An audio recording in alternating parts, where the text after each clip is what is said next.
नमस्कार साथियों, केसी सामुता YouTube channel पर आप सभी का स्वागत है। साथियों, ओशो की पुस्तक दी कबीरा रोया इस श्रृंखला से प्रवचन 5, जिसका शीर्षक है अतीत की मरघट से मुक्ति, के बारे में हम परिचर्चा करेंगे। जीवन नए के साथ है, पुराने के साथ मौत है। अगर मर ही जाना हो बिल्कुल तो पुराने को कसकर पकड़ लेना चाहिए। घर में माँ मर जाती है, पिता मर जाते हैं, बहुत प्यारे हैं, लेकिन फिर लाश घर में रखकर हम नहीं बैठ जाते। बहुत प्यारे हैं, कितना दुख कितनी पीड़ा आदमी झेलता है। माँ चल बसी उसकी, लेकिन फिर भी मरते ही लाश को घर में नहीं रखते। फिर ये नहीं कहते कि माँ बहुत प्यारी थी। हम लाश को कैसे घर के बाहर ले जाएं, हम कैसे मरघट ले जाएं। हम तो इसी से चिपटे हुए बैठे रहेंगे। नहीं, फिर लाश को ले जाना पड़ता है, दुख में, पीड़ा में। मरघट पर आग लगानी पड़ती है, जलाना पड़ता है उस माँ को जिसे इतना प्रेम किया था, जिससे जन्म पाया था, जो सब कुछ थी। वह भी मर गई तो उसे भी मरघट पर ले जाना पड़ता है। मजबूरी में जलाना पड़ता है, रोते हैं लेकिन जलाकर वापस लौट आते हैं। अगर किसी के घर के लोग पागल हो जाएं और जितने बूढ़े लोग मरते जाएं उनकी लाश इकट्ठी कर लें तो उस घर की आप हालत क्या होगी अच्छी तरह समझ सकते हैं। उस घर में नए बच्चा पैदा होने के पहले इनकार कर देंगे कि क्षमा करें, इन लाशों के ढेर में हम जन्म नहीं लेना चाहते। नए बच्चे पैदा भी हो जाएंगे तो पैदा होते ही पागल हो जाएंगे, क्योंकि जिस घर में इतनी लाशें हो वहाँ नए बच्चे पागल होने के सिवाय कुछ नहीं हो सकते। लेकिन नहीं, लाशें हम जला देते हैं, लेकिन इतिहास की लाशें हम संजोए चले जाते हैं, मस्तिष्क पर रखते चले जाते हैं, रखते चले जाते हैं। इतिहास भी कभी जला देने जैसा हो जाता है। इसलिए हमें अतीत के मरघट से मुक्ति को ही अपने जीवन का आधार बनाना चाहिए। इतिहास का अपना महत्व होता है, लेकिन हमेशा हम इस महत्व को ही गुणगान करते रहें, उसके साथ चिपके रहें, तो हम भविष्य को कैसे प्राप्त कर सकते हैं।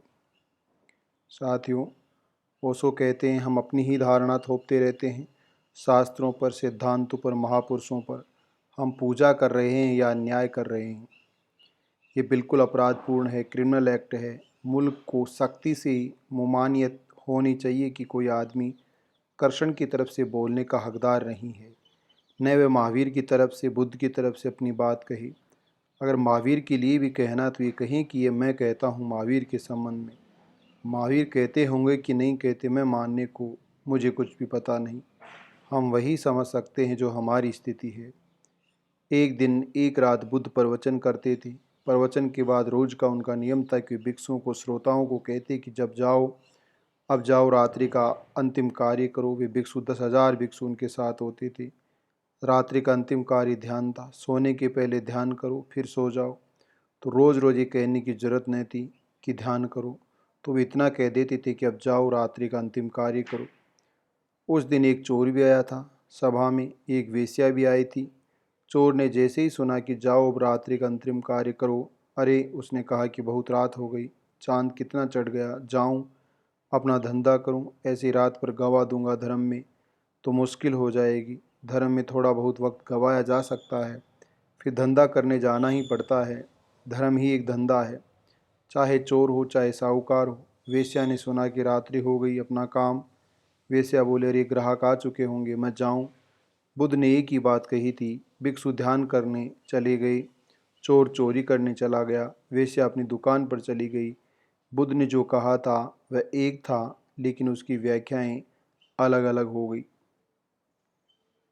साथियों, अहंकार किस में ज़्यादा सिद्ध होगा? परंपरा का सहारा अहंकार की पुष्टि के लिए लिया जा सकता है, या फिर लोग इतने नासमझ हैं कि वे सुनने को राजी नहीं हो, इसलिए पुरानी शराब की बोतल में नई शराब भरकर पिलानी पड़ेगी? नहीं, मैं इनकार करता हूँ इस बात को, क्योंकि ये पूरे मुल्क की प्रतिभा को नुकसान पहुँचाने की तरकीबें हैं। मैं आपसे कहना चाहता हूँ कि हमें ईमानदारी से, स्पष्टता से कहना चाहिए कि मैं ये सोचता हूँ, ऐसा वह गलत हो सकता है, वह सही हो सकता है, यह मूल्यवान नहीं है। लेकिन मूल्यवान ये है कि हम अपने तय सोच शुरू करें। हम कब तक कृष्ण और महावीर और बुद्ध को सताते रहेंगे? अगर वे कहीं मोक्ष में होंगे तो बहुत परेशान हो जाएंगे। रोटी रोज़ उनकी टांग खींचो और उनको ज़मीन पर लाओ, उनकी हुज्जत हो गई होगी, घबरा गए होंगे, कहाँ के दुष्टों के मुल्क में पैदा हो गई कि सुबह सांझ परेशान करते रहते हैं, याद करते रहते हैं। कितने हैरान होते होंगे क्या क्या शक्ल बनाई जा रही है उनकी बातों की, जो उन्होंने कभी भी नहीं कहा होगा वह 1000-2000 साल में उनके नाम पर थोप दिया गया। जो उन्होंने सोचा भी नहीं होगा वह उनकी वाणी का हिस्सा बन गया। क्या क्या हम थोप सकते हैं जिसका कोई हिसाब नहीं। हमारे मन में जो होगा हमें उनके ऊपर थोपना होगा। जैनियों की 24 तीर्थंकर हैं, उनमें एक तीर्थंकर मल्लीनाथ हैं। दिगंबर कहते हैं कि वह पुरुष मल्लीनाथ, श्वेतांबर कहते हैं मल्लीबाई स्त्री है। बड़ा मज़ा है। ये भी संदिग्ध हो गया कि कोई आदमी स्त्री था कि पुरुष। अजीब इतिहास लिख रहे हैं आप। यह भी पक्का नहीं है कि तीर्थंकर स्त्री था कि पुरुष। नहीं, ये तो पक्का रहा होगा, लेकिन दिगंबरों की मान्यता है कि स्त्री मोक्ष जा नहीं सकती, तो फिर तीर्थंकर स्त्री कैसे हो सकती है। स्त्री रही होगी तो उन्होंने मल्लीबाई को मल्लीनाथ कर डाला, क्योंकि वह तो अपनी धारणा के हिसाब से उनको खड़ा होना पड़ेगा तीर्थंकर को। महावीर की शादी हुई कि नहीं, महावीर को लड़की पैदा हुई कि नहीं, इसमें भी झगड़े हैं। श्वेतांबर कहते हैं शादी हुई, लड़की हुई, दामाद था। दिगंबर कहते हैं कि कभी नहीं हुआ। तीर्थंकर जैसा आदमी वो शादी करेगा, बाल ब्रह्मचारी, तो बाल ब्रह्मचारी की जिसकी धारणा थोप देगा। कोई मानने को राजी नहीं कि उनकी स्त्री थी या उनकी लड़की हुई, है ही नहीं, ये सवाल ही नहीं, ये गलत बात है। अब एक ही महावीर को मानने वाले दो वर्ग अजीब व गरीब बातें कर रहे हैं।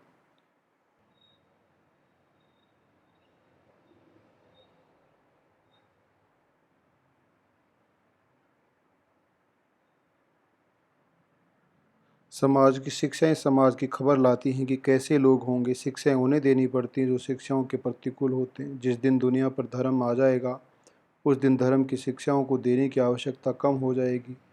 जिस गांव में मरीज़ कम हो वहाँ डॉक्टर बसने की कोशिश नहीं करेंगे। जिस गांव में स्वास्थ्य हो उस गांव में चिकित्सक की क्या ज़रूरत होगी। हम बहुत गौरवान्वित होते हैं ये बात कहकर कि दुनिया के तीर्थंकर बुद्ध और अवतार हमारे यहीं पैदा होते हैं। थोड़ा समझ सोचकर इसमें गौरव अनुभव करना ये इस बात का सबूत है कि हमारा समाज एक धार्मिक समाज है, जहाँ धार्मिक शिक्षक को बार बार पैदा होने की ज़रूरत पड़ती है। ये सबूत गौरव का नहीं है। किसी घर में रोज़ रोज़ डॉक्टर आता हो तो मोहल्ले में यह नहीं कह सकता कि हमारे घर में बड़े स्वस्थ लोग हैं। हमारे यहाँ डॉक्टर रोज़ आता है। धर्मगुरुओं की इतनी लंबी कतारें इस बात की खबर है कि समाज है, धार्मिक समाज है। और अगर हम पीछे लूटने की बातें करते हैं तो हम मुल्क को आत्महत्या सिखा रहे हैं, सुसाइड सिखा रहे हैं। मुल्क मर जाएगा पीछे लौटने की बातों से, क्योंकि पीछे तो लौट नहीं सकता। लौटने की कोशिश में और नासमझी के प्रयास में वो आगे नहीं जा सकेगा जहाँ जा सकता था। नहीं, राम राज्य नहीं चाहिए। भविष्य का समाज, लौटा हुआ, बीता हुआ, गया हुआ सामंतवादी समाज नहीं चाहिए। शोषण से मुक्त, वर्ग विहीन आगे का समाज, भविष्य का समाज। लौटना नहीं है, पीछे जाना है आगे। लेकिन हमारी सारी प्रवृत्ति, हमारा सारा चिंतन, हमारी सारी बुद्धि, हमारी व्यक्तित्व का सारा निर्माण, हमारी सारी कंडीशन, हमारे सारे संस्कार पीछे ले जाने वाले हैं, आगे ले जाने वाले नहीं हैं। इसलिए भारत में कोई क्रांति नहीं हो पाती। क्रांति का मतलब आगे जाना। जो आगे जाना ही नहीं चाहते वे क्रांति कैसे करेंगे। इसलिए भारत के 5000 वर्षों में क्रांति कोई उल्लेख नहीं है। भारत को लोगों ने इसीलिए गुलाम बना लिया। इतने संत, इतने महात्मा, इतने विचारक, लेकिन विद्रोह बिल्कुल भी नहीं। विद्रोह जरा भी नहीं। रेबेलियन जैसी चीज़ ही नहीं।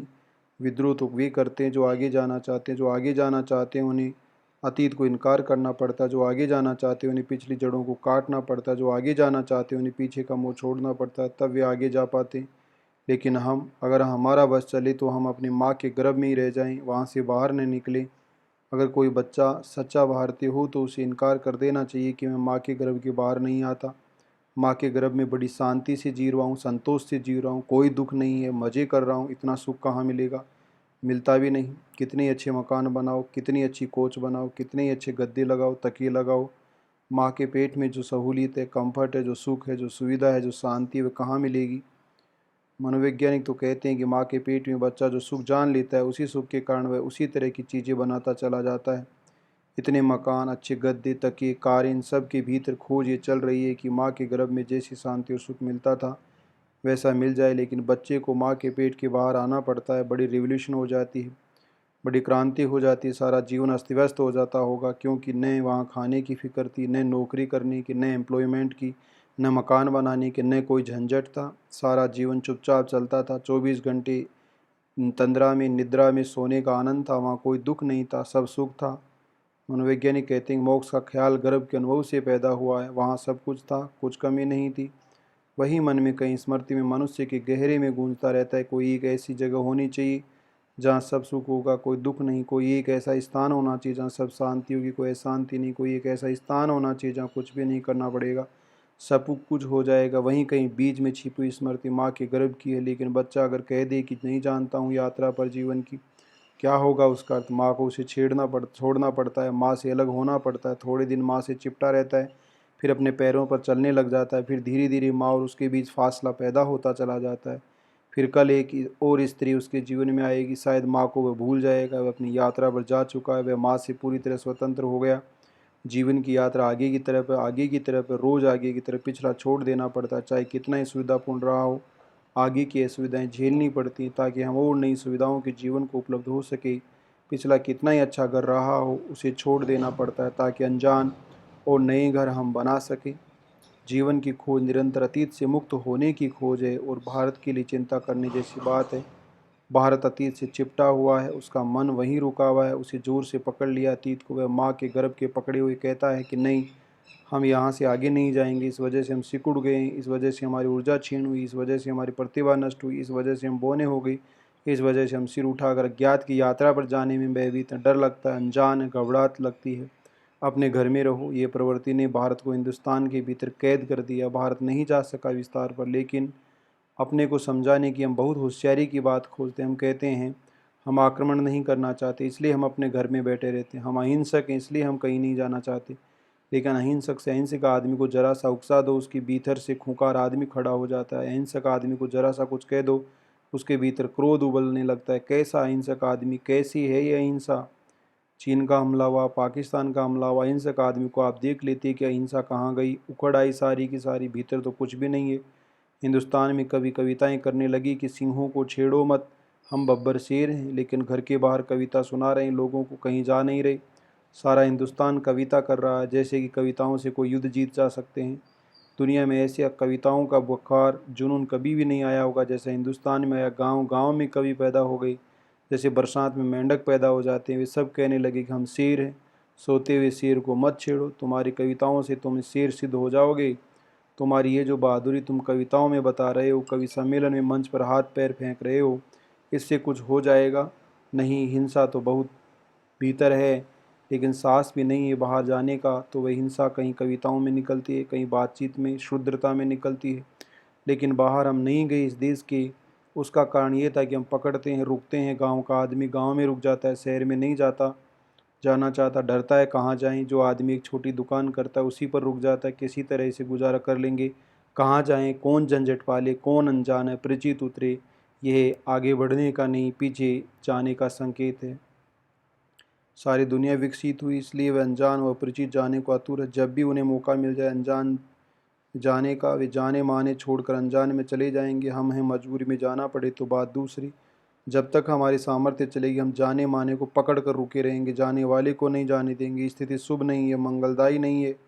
इसी कारण हम पीछे की ओर लौटते जाते हैं। अगर मैं कोई बात कहूँ तो आप कहेंगे ये आदमी अनजाना, पता नहीं ये आदमी कौन है, क्या है, इसकी बात मानना ठीक है क्या। अपने कृष्ण की बात ठीक है, 3000 साल से सुनते हैं, वही ठीक होनी चाहिए। और इसलिए हिंदुस्तान में अगर किसी को नई बात भी कहनी हो तो उसमें एक झूठ का आडंबर पहनाना पड़ता है। उसे कहना पड़ता है कि मैं जो कह रहा हूँ ये गीता में कहा हुआ है, तब कहीं वह बात स्वीकार होगी, नहीं तो नहीं। अजीब बेईमानियाँ करवाना चाहते हैं। जब ये पहले ही सिद्ध करें कि गीता में कहा हुआ, तब कोई सुनने को राजी होगा कि तब ठीक है, तब बोलो, तब पुराना परिचित ही बोल रहे हो, फिर कोई डर नहीं है। इसलिए हिंदुस्तान में हजारों गीता की टीकाएँ हुई। गीता की कोई एक टीका की भी ज़रूरत नहीं है। गीता कितनी साफ किताब है, इतनी स्पष्ट कि गीता किसी की टीका की जरूरत नहीं। टीकाकार और धुआं पैदा कर देगा। गीता को समझाने टीकाकार की जरूरत नहीं है।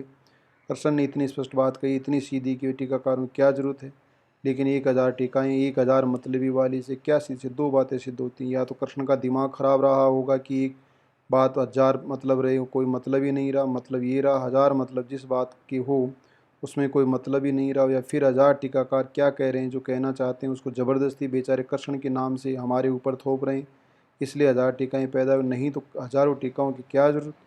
जो इन्हें कहना है सीधा नहीं कह सकते, क्योंकि ये मुल्क सुनेगा ही नहीं, ये नए को सुनने को राज़ी ही नहीं है। उसको गीता में प्रवेश करके उसको गीता की शक्ल में लाकर खड़ा करना पड़ेगा। जब वह बिल्कुल गीता की बात जचने लगेगी तब कोई मानेगा। इस गीता के साथ जो हत्या हो रही है, अत्याचार हो रहा है, वह चलेगा। गीता की जो शुद्धि है वह नष्ट होगी।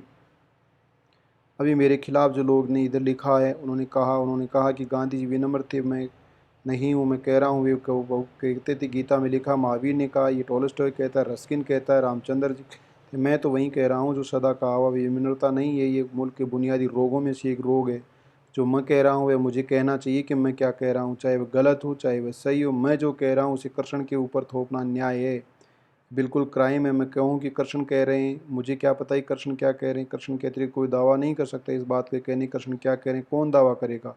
कृष्ण की चेतना किसके पास न हो? वह जिनके जानेगा कृष्ण क्या कह रहे हैं। क्या फिजूल कृष्ण के ऊपर सवारी करते हो? क्यों किसी के कंधे पर सवार होते हो? अपने दो छोटे पैरों से ही खड़े हो जाओ। ये अहंकार हो गया है। अपने पैर पर खड़ा होना अहंकार है। कृष्ण के कंधों पर खड़े हो जाना अहंकार नहीं। कृष्ण के कंधों पर खड़े होकर आसानी से आप ज़्यादा ऊंचाई देख पड़ोगे। अपने पैरों पर खड़े होकर उतने ही ऊंचे दिखाई पड़ोगे जितने आप हो।